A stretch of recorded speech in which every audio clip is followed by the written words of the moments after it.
Welcome to a new Bitcoin Books video. Have you ever felt it? You know, this sense that things are just different now?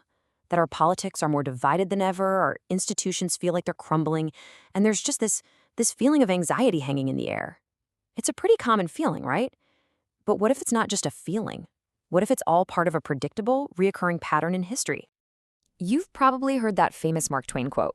Well, it might just hold the key. The theory we're going to dive into today from the book The Fourth Turning takes that idea and runs with it. It suggests there's a hidden rhythm to history, kind of like a map, that can help us understand not just where we've been, but maybe, just maybe, where we're heading next. Okay, so here's our game plan for today.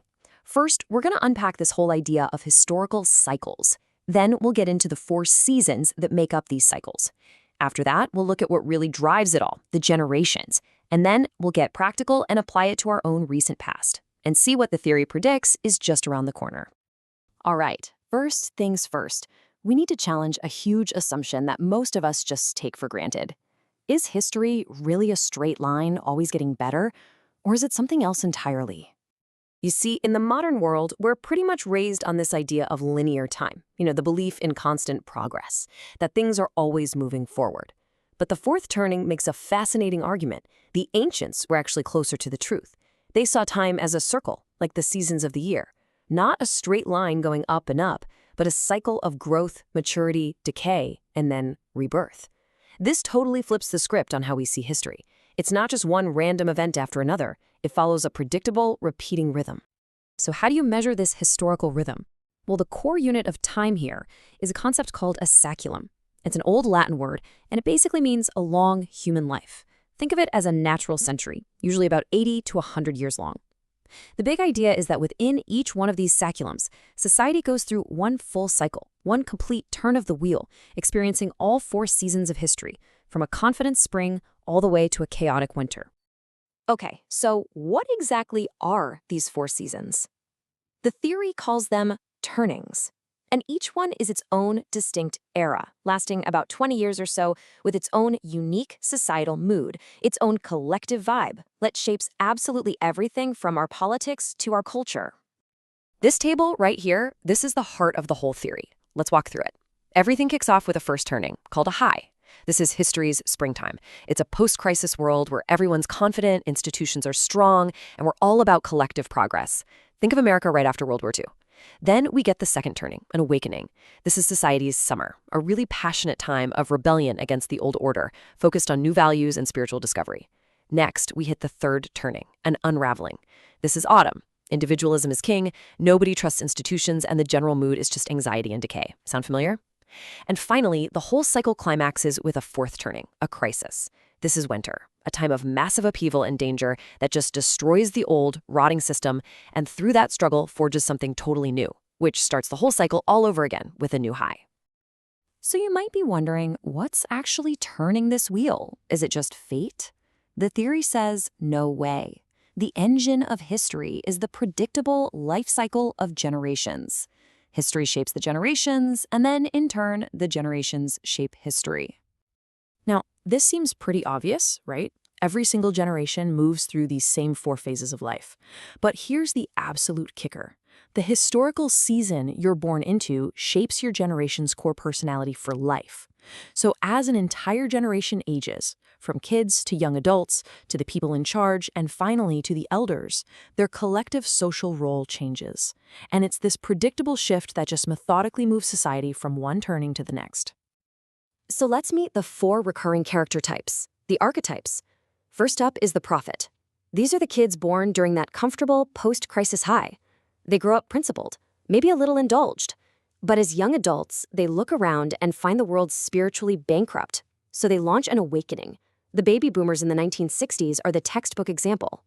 Then, in old age, they become the wise moral leaders during the next big crisis. Next, you've got the nomads. They're born during the chaos of an awakening. These are the classic latchkey kids who learn real early not to trust big institutions. Generation X, anyone? They grow up to be these super pragmatic, resourceful survivors, which makes them the perfect, no-nonsense, get-it-done leaders when the fourth turning crisis hits. And then comes the hero archetype. They're born during an unraveling, when institutions are weak and everybody's anxious. So naturally, they're raised to be more protected by worried parents. This upbringing, like what we saw with millennials, makes them team players, civic-minded, and ready for collective action. They come of age just in time to be the frontline soldiers, the builders, the ones who solve the great crisis. And finally, we have the artist. Born and overprotected during the sheer danger of a crisis, they grow up in a world of really clear rules and community sacrifice. Think of the silent generation, born during the Great Depression and World War II. They grow up to be sensitive, thoughtful young adults who then work to refine and perfect the new world that their hero parents built. Okay, so that's a lot of theory. It's a really cool framework, but let's make it real. How does this whole generational map actually line up with the America that we've all been living through?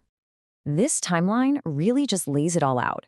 Our current cycle, what the authors call the millennial saeculum, it kicked off right after World War II with the American high, from about 46 to 64. This was the era of the powerful GI generation, strong consensus, and huge projects like the highway system. That was followed by the awakening, the consciousness revolution, from 64 to 84, led by the young prophet boomers rebelling against all that conformity. Then, around 1984, we slipped into the third turning, unraveling, the era of the culture wars, sky-high individualism, and tanking trust in institutions. And here's the wild part. The book, written back in 1997, predicted this would lead to a new crisis starting sometime around 2005. This quote just hits the nail on the head, doesn't it? It perfectly captures the mood of the third turning, a time of intense personal feelings, passionate arguments, but complete political gridlock, an inability to actually solve big problems together. We're a society that's rich in feeling but really poor in doing. And all of this leads us to the final, and frankly, the most provocative part of the whole theory. It's prophecy of a fourth turning, the arrival of a new historical winter, a period of maximum danger, yes, but also of profound renewal. Now, according to the theory, a crisis isn't just random chaos. It actually follows a pattern. It starts with a catalyst, some shocking event that just shatters the old vibe of the unraveling. You know, a financial crash, a major attack, a global pandemic. This kicks off a period of regenerancy where individualism starts to fade and people rally around a new urgent purpose. This all builds to a climax, the big test, the great struggle that shakes society to its core. And finally, there's a resolution, where the old order is swept away for good, and a new one is born, launching the next first turning high. So the million-dollar question is, who plays what role in this drama? Well, the theory lays out a very specific cast of characters for our time. You've got the boomers, as the prophet elders, there to provide the moral vision and call everyone to action. Then you have Gen X, the nomad survivors, now in midlife, perfectly positioned to provide that tough, pragmatic, get-it-done leadership. Millennials, the hero generation, are in young adulthood, ready to be the soldiers, the builders, the workers who do the heavy lifting to fix the crisis. And the new kids, the artist generation, are being born into this dangerous world, overprotected and destined to inherit whatever new world emerges from the fire. So if winter is really here, what are we supposed to do? The theory isn't about specific stock picks. It's more about a shift in your whole mindset. The book suggests focusing on the basics. Strengthen your personal character, your reputation. That's going to matter more than ever. Build deep bonds with your community, with your friends, and especially with your family. They're going to be your ultimate safety net. Embrace for a bumpy ride. Shore up your finances, yeah, but also diversify your skills and resources. The focus shifts from just individual success to collective survival. But here is the single most important takeaway from all of this. The theory describes the season, but it does not write the script. The arrival of a fourth turning might be baked into the clockwork of generations, but the outcome, what kind of world we build on the other side of this, that is not predetermined. That depends entirely on the choices we make, you and me. So the question isn't if winter is coming, it's how will we choose to navigate it. For those who want to learn more, the link to get the book is available in the video description. If you found this content interesting, please subscribe to the channel and like it to help us reach as many people as possible. Thank you!